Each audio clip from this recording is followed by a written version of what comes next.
إن الحمد لله نحمده ونستعينه ونستغفره ونعوذ بالله تعالى من شرور أنفسنا ومن سيئات أعمالنا.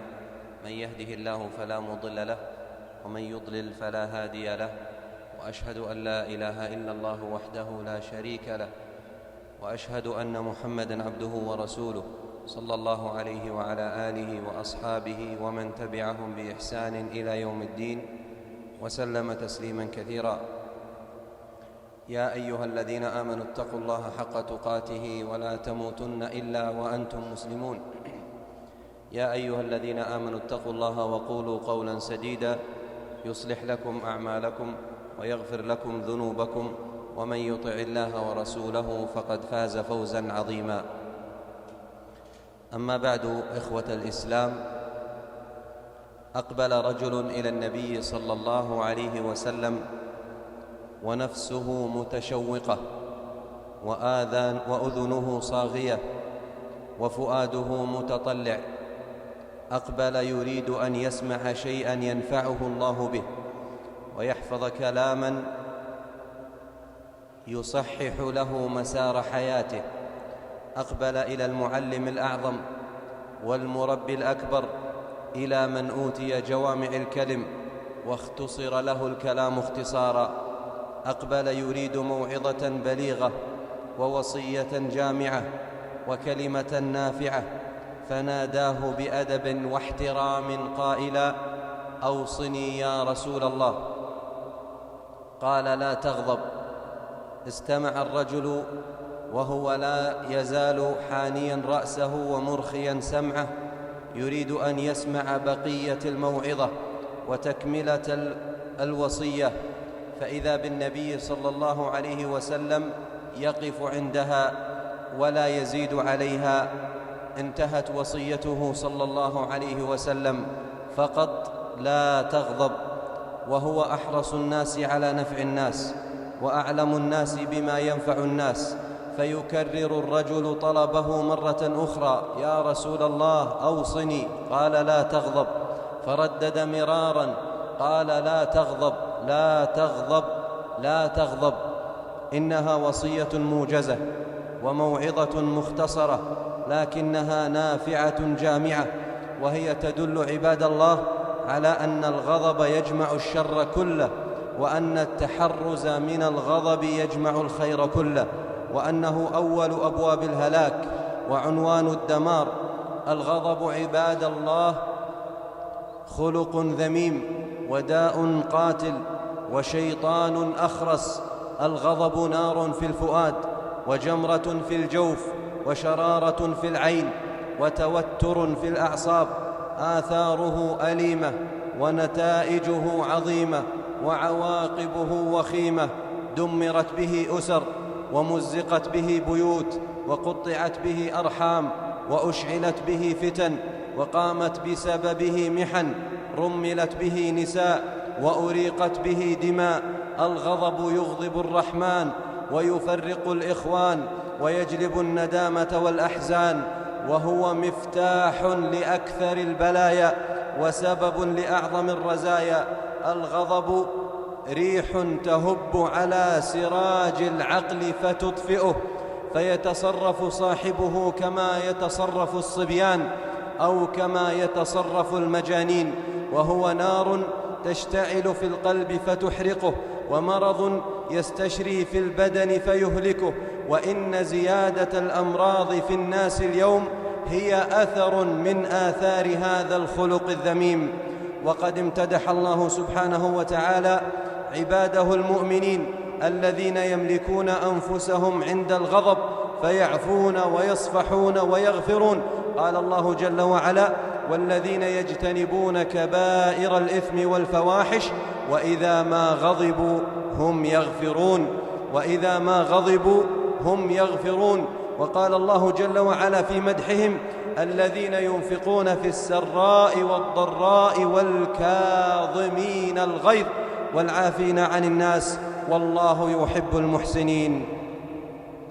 ولا ينبغي أيها المؤمنون، لا ينبغي لمن كانت له همة عالية وأهداف سامية، لا ينبغي له أن يكون غضوبا لأن الغضب من أعظم المعوقات دون الرقي والنجاح، بل إن على المسلم أن لا يسمح لأحد أن يستغضبه، وأن يترفع عن التفاهات، وأن يكرم نفسه عن السفهاء والجهلاء بالتغابي والتغافل والصفح والترفع والحلم والصبر، وأن يزن الأمور بموازينها الحقيقية. لا يحمل الحقد من تعلو به الرتب، ولا ينال العلا من طبعه الغضب. عن أنس بن مالك رضي الله عنه قال: كنت أمشي مع رسول الله صلى الله عليه وسلم وعليه رداء نجراني غليظ الحاشية، فأدركه أعرابي فجبذه بردائه جبذة شديدة قد أثرت في عنق النبي صلى الله عليه وسلم، ثم قال: يا محمد، مر لي من مال الله الذي عندك، فإنك لا تأمر لي من مالك ولا من مال أبيك. فالتفت إليه رسول الله صلى الله عليه وسلم فضحك، ثم أمر له بعطاء. ومن غاضب الجهال أتعب نفسه، ومن لام من لا يعرف اللوم أفسد. ويروى أن أحد السلف قال لصاحبه: علمني علما أزدد به إيمانا. قال: لا تغضب، فإن الشيطان أقدر ما يكون على ابن آدم حين يغضب، فرد الغضب بالكظم وسكنه بالتؤدة، وإياك والعجلة، فإنك إن عجلت أخطأت، وكن سهلا لينا للقريب والبعيد، ولا تكن جبارا عنيدا. وقال ابن عباس رضي الله عنهما عند قول الله جل وعلا: ادفع بالتي هي أحسن، فإذا الذي بينك وبينه عداوة كأنه ولي حميم. قال: هو الصبر عند الغضب، والعفو عند الإساءة، فإذا فعلوا ذلك عصمهم الله وخضع لهم عدوهم. أيها المؤمنون، إن الغضب داء خطير وشر مستطير، يحمل صاحبه على أن يقول فيكذب، ويسب ويشتم، ويضرب ويقتل، وقد يقول كلمة يهوي بها في النار أبعد مما بين المشرق والمغرب، وهي محرمات كلها من كبائر الذنوب، الواحدة منها مهلكة، فكيف بها مجتمعة؟ قال أحد السلف: أقرب ما يكون العبد من غضب الله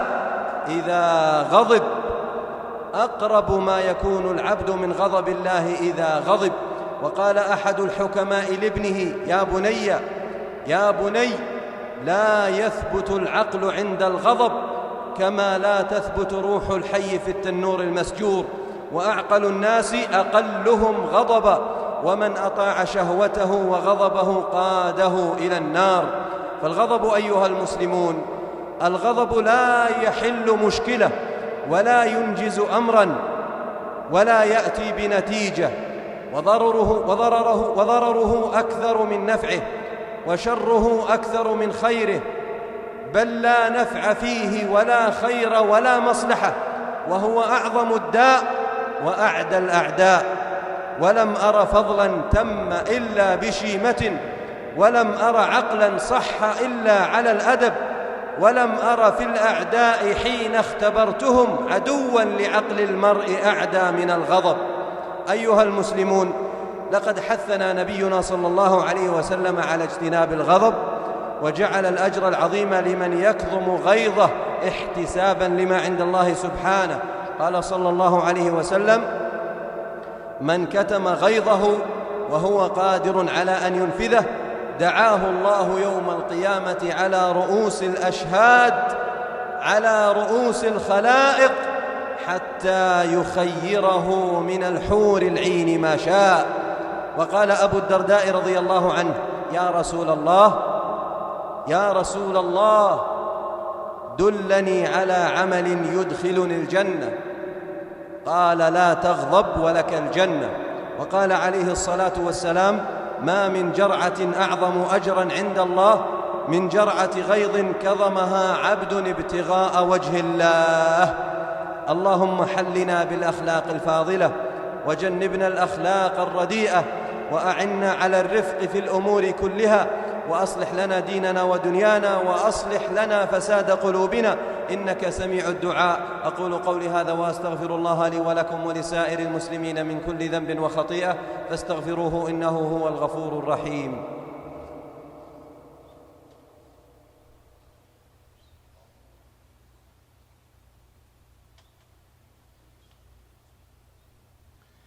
الحمد لله كثيرا كما ينعم كثيرا، والشكر له أولا وآخرا وظاهرا وباطنا، وأصلي وأسلم على خير خلق الله محمد بن عبد الله وعلى آله وصحبه ومن والاه.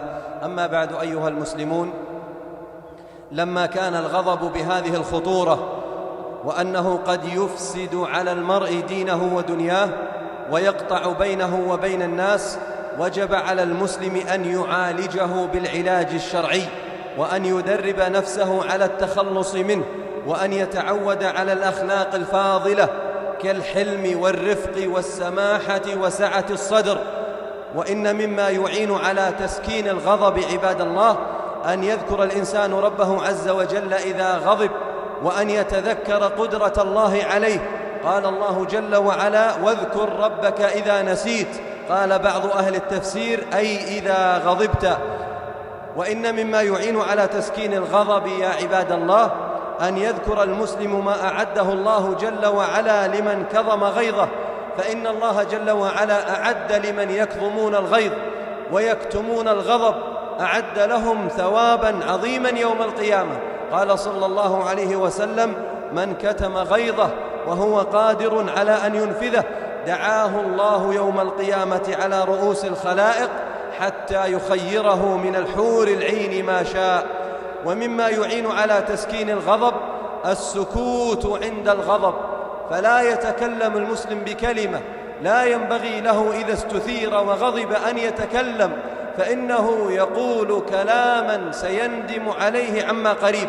قال صلى الله عليه وسلم: إذا غضب أحدكم فليسكت، إذا غضب أحدكم فليسكت. ولذلك يقال في الحكمة: تجنب الحديث أثناء الغضب، فقد يكون كلامك صحيحا لكن حتما سيكون أسلوبك خاطئا. ومما يعين على تسكين الغضب يا عباد الله التعوذ بالله من الشيطان الرجيم. قال الله جل وعلا: وإما ينزغنك من الشيطان نزغ فاستعذ بالله إنه هو السميع العليم. ولقد تخاصم رجلان عند النبي صلى الله عليه وسلم والصحابة عنده جلوس، وأحدهما يسب صاحبه وهو غضبان، فقال النبي صلى الله عليه وسلم: إني لأعلم كلمة لو قالها لذهب عنه ما يجد، لو قال أعوذ بالله من الشيطان الرجيم. ومما يعين على تسكين الغضب يا عباد الله الوضوء. قال صلى الله عليه وسلم: إن الغضب من الشيطان، وإن الشيطان خلق من نار، وإنما تطفأ النار بالماء، فإذا غضب أحدكم فليتوضأ. وإن مما يعين على تسكين الغضب أيضا أن يستشعر الإنسان ما في الغضب من الخطورة على بدنه، وأنه يسبب الكثير من الأمراض.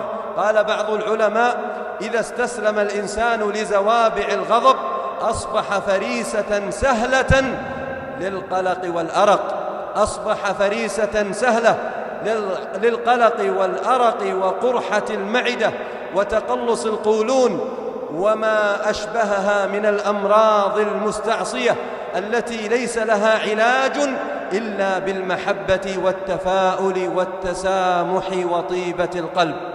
وإن مما يعين على تسكين الغضب أيضا أن يعلم الإنسان أن الغضب ليس من الشجاعة، أن الغضب ليس من الشجاعة. ليس كل من يزمجر شجاعا، ليس كل من يرفع صوته شجاعا. الغضب ليس من الشجاعة.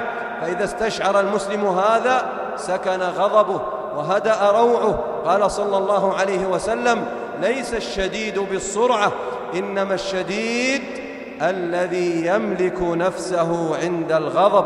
وما مدح الرجال بشيء أفضل من صبرهم على السفهاء والجهال والحمقى.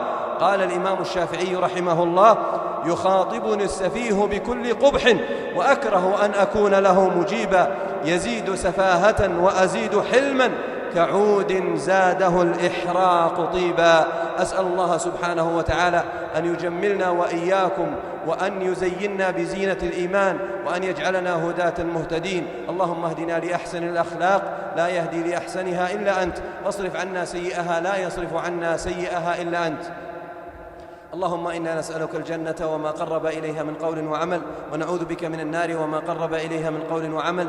اللهم اجعل جمعنا مرحوما وتفرقنا بعده معصوما، ولا تجعل فينا شقيا ولا محروما.